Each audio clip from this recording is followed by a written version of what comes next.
தென்னங்கிளையும் தென்றல் காத்தும் குயிலும் ஆடிமானே நைட்டுக்கு புதினா சட்னி செய்யறதுக்காக புதினா ஆஞ்சிக்கிட்டு இருக்கேன்.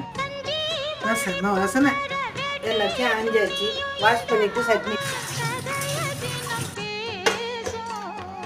பொள்ளாச்சி சந்தையில கொண்டாந்த சேலையில சாயம் இன்னும் விட்டு போகல.